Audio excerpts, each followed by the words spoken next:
Oh, she has an iPad like an MOG. Oh, a WOG. Woman of God. The reason why I have an iPad. Woman of God. I was editing on the way here, and then my phone died. So I was like, at least I have my iPad to read it. Esther, I'm going to include this over I thought you didn't want to be a... She needs some milk. It'll be a great. Wait, when you think God can't see what you're doing? Chrissy.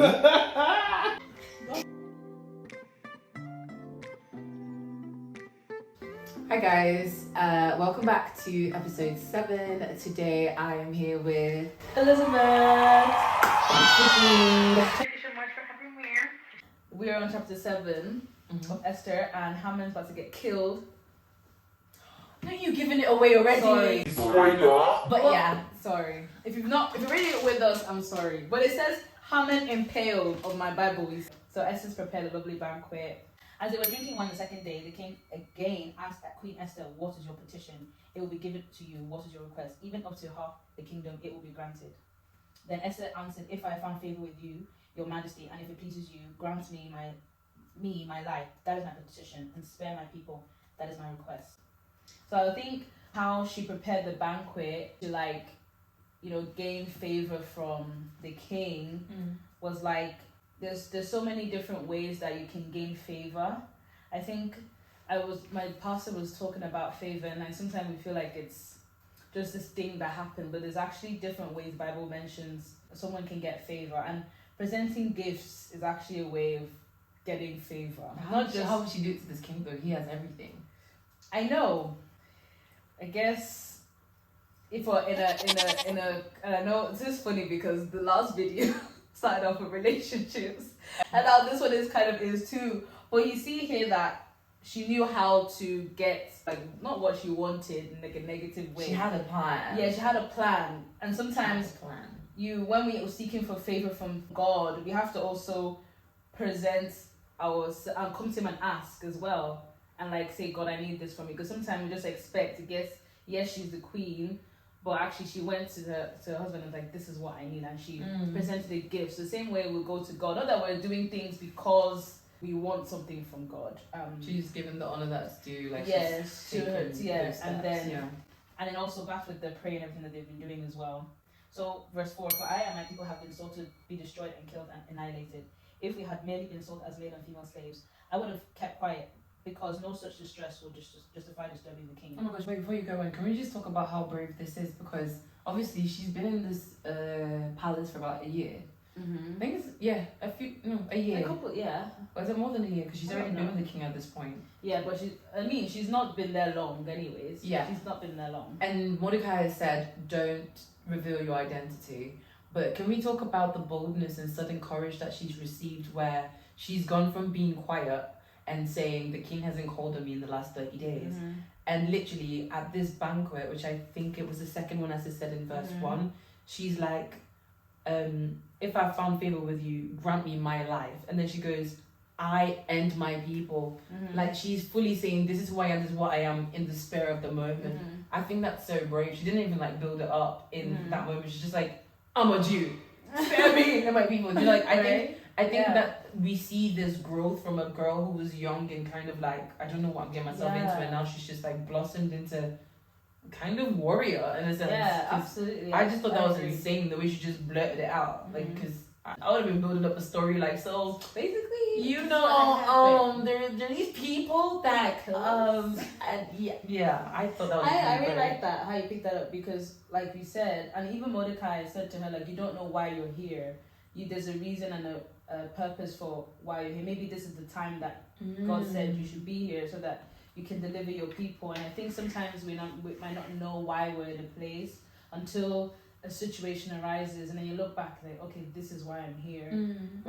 God has put me here to do this, to do that. And I think definitely, especially the role of a queen is such a huge one. Such a young person. If they asked me to be queen now, I wouldn't know what to do. And again, when you fast for so many reasons, not just so you can get what you want, but to be able to do what you need to do to get what you want. I think that boldness came from the prayers and everything, that okay, yes, you're gonna get your people delivered, but I'm gonna use you. I'm gonna give you what you need. So that boldness just came out nowhere because she was not like that at the beginning. Yeah, I think I agree with you when you say fasting and praying definitely gives you that. Have you ever like been troubled and then like you pray or you do something or you do a direction that you feel like would at least give you some assurance spiritually and then you just feel this peace after you've done that. So no, I agree with that. Sorry, just one more before we go as well. I just found it really interesting where she said in the same verse, we're still looking at verse 4, where she says, if her people had merely been sold as male or female slaves, she would have kept quiet. She's still trying to, like, I think, pay honor to the king, king. Like, if that's what you want us to do, like, I'll be okay with it. I need Esther to tell me, would she really be okay with people being slaves? Side eye. I think they're just trying to say, like, this is a life or death situation. That's why I'm just to show how the severity of it. Yeah. Criminal offensive side eye. Shout out to Esther. Tattoos. I see it. Should we continue? Yeah. So King Xerxes asked Queen Esther, "Who is he? Where is he? The man who has dared to do such a thing?" Esther said, "An adversary and an enemy. This vile Haman." Ooh, girl, it's getting spicy. I've never heard Esther say anything like That's rude vile. or she's never said any words that are like. Let's compare. Our enemy. The good news says our enemy. Our persecuted. Let me see what the message says. Evil man. Very, like, Evil man. very brutal. Let me see what message. Oh, message is always brutal. An enemy, an adversary. An evil man. Evil yeah. Haman. I guess she didn't cuss. She's still a queen. Like beep beep. I'm just. But you know the word actually they use. I want to find out the actual Hebrew word they use because I want to know what she actually said. Where is it? She's a Bible scholar. Like she's using references. Wait. What verse are we on? We were on verse 6. Yeah. So Esther 7 verse 6. Oh, this hating. That's interesting. He's a hater. Yeah, So, I don't think she was cussing. I think she No, she didn't cuss him, but I just want to, like, the word is such a strong word that she used, and I think in King James it said adversary, and he's a strong man. Haman, Hitler, strong man. Yeah. Because the thing is, if you the devil's always trying to kill God's people, especially with the Jews, always just trying to do a mass destruction of them. Like even with killing all the babies, and when Herod did it and Pharaoh did it, like just trying to wipe out. It's a shame that Haman got useless because actually yesterday we discovered that Haman's rage stemmed from his history of his people with the Jewish people. So I think it would be in the book of Samuel. There was an instruction where the Jews were meant to get rid of the Agagites completely. I'm paraphrasing now because I am yet to really read it. But it's just a shame that that's what Haman's people encountered, because then that opened him up for the devil to use them as, a way to get rid of these people. But yeah, this one I'm saying, I would call it a generational thing. I wouldn't call it anything because he's carrying the burden of his ancestors. Although I agree devil with didn't that. have to do much in there because that I angle think he was didn't there. have to do much. What I'm saying is just like how the egg. So what are they called? Agege bread. Yeah. I'm sorry. The Agege bread people, aka the Agege. I think That's not God. Sorry. God was trying to instructed the people of Israel to actually wipe them out, only because I don't want to get too but because the Israelites at that time were the only people that were serving the true living God. Every other people were not serving the true living God, which is why God wiped out the world the first time. Second time, he wanted to use the Israelites to do that for him. So that's why he wanted them to take over territory, not just because he wanted them to have lots of land so they can have lots of land so they can be rich, but actually was to do like a cleansing of the people. And he said, okay, if you're not going to kill them, then if they're going to be with you in your land, you can't start worshipping their gods. But unfortunately, when you mix with it, you get contaminated. Yeah, exactly. So the devil has always had this similar agenda as well, in that he just wants to either pollute the seed of God or wipe it out completely. And why I'm saying that is because he's called the adversary, which the devil is called the adversary. Okay, so that's really interesting. Queen Esther identified Haman as an adversary, so she knew that this person is trying to wipe out not just us, not just our people, but the voice of our God as well. So it's interesting the way that she used the word adversary as in like hater of God, enemy of God. But we could also just say that it's because she was kind of angry because that too. Yeah. We'll see, because we were even talking about this before we started, like how sometimes we can be desensitized to what's happening and allow it to enter the church. But we need to identify and then enter into our own. When we see the church, it's you and I, it's me and you. It's not like this building, it's actually us. So when we identify this is an adversary, this is an enemy of God, so we can have the correct energy towards it, like you said, that passion, that hate. If we say, okay, maybe, it's just this, and then that's how the devil, when finds you start his way. and then it's this is an adversary, this is the enemy, this is this vile Hammer. Like, she's making it very specific that I don't want anything to do with you. I didn't know I was gonna have a sermon today, girl. Thank you. Thanks. I feel like we're in Bible class. It's not a Bible class. I feel like it's we're Bible in study. theology. This is another level. Wow, from glory to glory. The king got up in a rage. I really want someone to do like a live action. You know how they do The Chosen with Jesus? NOLLYWOOD, the king. Have you not watched the movie? No. It's basically the book of Esther. Is it? Yeah. Haman, realizing that the king had already decided his fate, oh my god, stayed behind to beg the queen for his life. It's a bit too late. And you know what's funny? In chapter 6, Haman's wife, said that Zeresh was like, you're done out, like you're gonna die. She's such a wishy-washy person. In chapter 5, she was like, impale him. And then she was like, is it the Jew? You are done for. You're done for. Like, the funny thing is, I thought we were actually doing chapter 6. I didn't know we were doing chapter 7. So I read chapter 6. And when she said that he's a Jew, okay, there's no way. And that's such like a profound statement. The devil actually, if you're a true, he recognizes the God. He recognizes the God, and he actually can't win. And what's the thing in the Bible where the someone was praying demons out or something, and the demons were like the God of who are you? Yeah, the God of Paul. Exactly. God, please let me be clean enough to have you in me that a demon will be able to be like, okay, I recognize this. Because imagine casting something away and they're like, who are you, please? Like, yo, you are doing the same as me. You want to like get out of there? Like, I will be embarrassed. That's very embarrassing. It's very embarrassing. A demon telling you you're just like me. You. So I feel like as a Christian, the devil actually cannot. What he will try and do is intimidate you or get you to sin. Those two. The point of the intimidation is to get you to lose faith, so you just give up. Sin makes you spiritually unclean to be able to do what you need to do. Because if he said that you're not gonna win. That's what she said, and she was like, "Loki, a prophetess, like you're not gonna win." Zeresh said, "Baby, I'm sorry for telling you to do what you did. You're not gonna win." Do you think the devil planted Zeresh and Haman? So actually, no, they're as bad as each other. Zeresh was like, "Yeah." Nah, but she was very wishy-washy. She didn't say, "I will support you through this." It was. Sometimes Satan's just chilling, looking at his manicure, thinking, "These are cute today," and then we just do this job. Woo!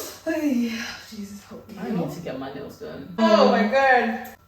Just as the king returned from the palace garden to the banquet hall, Haman was falling on the couch where Esther was reclining, and the king said, "Can you imagine?" She was saying this recline.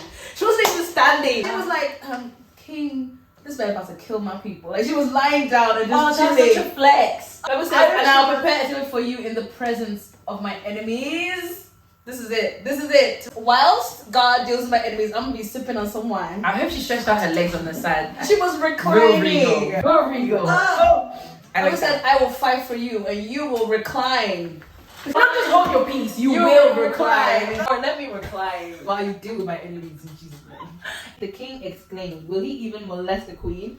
Yo! Well, I feel like when God is piling coals on top of people's heads, you can't escape. You've already done the bad thing, but now you're look, Haman was kneeling to beg, but in the eyes of the king, who is the person punishing him, he said, "Are you molesting my wife?" That's jokes. God said, I could imagine seeing a NOLLYWOOD movie. God said, "More drama, please." Oh my god. Speaking of the anger in there. I'm sorry.